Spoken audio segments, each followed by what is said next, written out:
Welcome back, everyone. In a recent video called The Deceptive Quran, I argued that the Quran had conspicuously removed the intercession of Moses as we find it in the Torah. It does something similar with Abraham and discourages intercession more generally. All of this while the Quran pretends to confirm what came before it. That video is in the description box if you need to review. And some Muslims responded to it. According to them, I missed something. According to one comment, Moses' intercession with God occurs on behalf of the community in Surah 7, 155. Another comment also points to Surah 7, and in particular, verse 155, where Moses asks for forgiveness for his people. This verse states in part, "And Moses chose from his people 70 men for our appointment. When the trimmer shook them, he said, 'My Lord, had you willed, you could have destroyed them before, and me too. Will you destroy us for what the fools among us have done?'" The Deceptive Quran video idea started when I noticed that the Quran omitted Moses' intercession in Surah 2. I wondered if that was part of a larger scheme. There's only one way to find out, and that's read through the entire Quran to see if a pattern emerges with Moses specifically, or with intercession more broadly, and a pattern did emerge. By the time I posted that video, I looked quite comprehensively at the question and the topic, but let's take a look and see if I missed something anyway. Here's what I allegedly missed when I claimed that the Quranic Moses did not intercede. In Surah 7, 155, Moses asks, "Will you destroy us for what the foolish among us have done?" According to the comments, Moses is clearly interceding for the people. Let's rewrite the verse accordingly. Moses interceded for the people of Israel by saying, "Will you, Quran God, destroy us, Moses and the people of Israel, for what the foolish among us, those directly involved in idolatry, have done?" At the very least, then, Moses, in this reading, asks forgiveness for the people of Israel. Or does he? Let's look at the broader context, although Muslims don't want to do too much of this, because, for example, if we go all the way up to verse 148, we encounter the golden calf that made a mooing sound.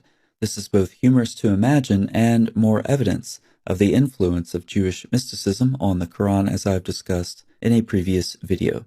In verse 149, the people realize their error. In verses 150 and 151, Moses arrives on the scene, sees what's happened, and drags his brother by his hair.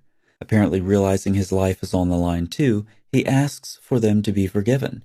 Recall that in the book of Exodus, Moses is willing to lay down his own life for the nation. Apparently, the Quran can't allow for such a concept. I can't imagine why. Could it be because a prophet truly like the biblical Moses would also be willing to lay down his life for the people and lead them on a new Exodus, thus pointing to Jesus as God's final decisive revelation? Well, that's food for thought. Anyway, by the time we get to verse 155, the Quranic Moses has already shown himself to be less concerned for the nation at large. Additionally, note the beginning of the verse. Moses had taken 70 men for a meeting with the Quranic God, where an earthquake occurs. This is the setting of verse 155. Again, the setting is Moses and the 70 meeting the Quranic God. This introduces some chronological difficulty into the Quranic narrative. The golden calf episode has already occurred. You see that in verse 148. And then the earthquake happens, along with the story of Moses and the 70. An earthquake occurs in the book of Exodus as well, and of course Exodus also mentions the 70 elders. But these details are placed before the golden calf episode in Exodus 32. The Quran, as we've seen, places them after. This has led to some Quranic commentators having to fill in the blanks of the Quran's vague and discursive narrative. A reason is needed for an earthquake in this context, not to mention the 70 men whose purpose is never given in the Quran. So some argued that the 70 requested to see God, thus angering him. Others say the earthquake was punishment for not preventing the building of the golden calf. Regardless, the Quranic God was angry, and he shook the mountain.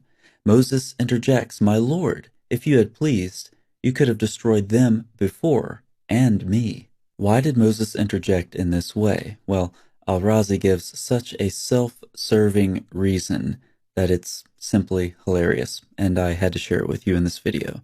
This statement is said to indicate that Moses would have preferred that, if God intended to kill them, he would have done so while they were still in the camp, for he feared that if God killed the elders on the mountain, the Israelites would blame Moses for their deaths. So the Quranic Moses didn't want the Quranic God to inadvertently frame him for mass murder. So in this verse, Moses has taken his 70 men for no apparent reason and experienced an earthquake because they made the Quranic God angry for reasons left to be invented by Muslim commentators to explain the Quran's confused chronology and missing details from the Exodus account. Makes sense so far? So after Moses protests, "You could have destroyed them before, and me as well," he then says, "Will you destroy us for what the foolish among us have done?" Who is Moses talking about when he says us? Clearly in this verse, according to the Quran, Moses is speaking of the 70 and himself when he says, "You could have destroyed them before, and me. Will you destroy us?" So is Moses interceding for the people of Israel, as these comments assert? The answer is no. In context, the setting is clearly Moses with the 70. To state that Moses is interceding for the people of Israel here is simply reading into the Quran. This comes naturally to Muslims because that's all their tradition does. But just like we see elsewhere in the Quran, Moses is separate from the people. In another context, when they should have been ready to enter the Promised Land, the Quran says, "The Israelites said, 'Moses, surely we shall never enter it as long as they remain in it. So you and your Lord go, and both of you fight. Surely we shall be sitting here.' Moses said, 'My Lord, surely I have no control over anyone but myself and my brother. Make a separation between us and this wicked people.'" And we're supposed to believe this is the same Moses of the Torah who said in the Numbers account of these events, "Please pardon the iniquity of this people, according to the greatness of your steadfast love, just as you have forgiven this people from Egypt until now." Or back to the golden calf account in the book of Exodus, the next day Moses said to the people, "You have sinned a great sin, and now I will go up to the Lord. Perhaps I can make atonement for your sin." So Moses returned to the Lord and said, "Alas, this people has sinned a great sin. They have made for themselves gods of gold. But now, if you will forgive their sin, but if not, please blot me out of your book that you have written." So is Moses interceding for the people in Surah 7:155? No, he's not. And even if he was, simply asking for forgiveness is not even close to what he does in the book of Exodus or Numbers. As consistently as Moses intercedes in the Torah, the Quran consistently omits it.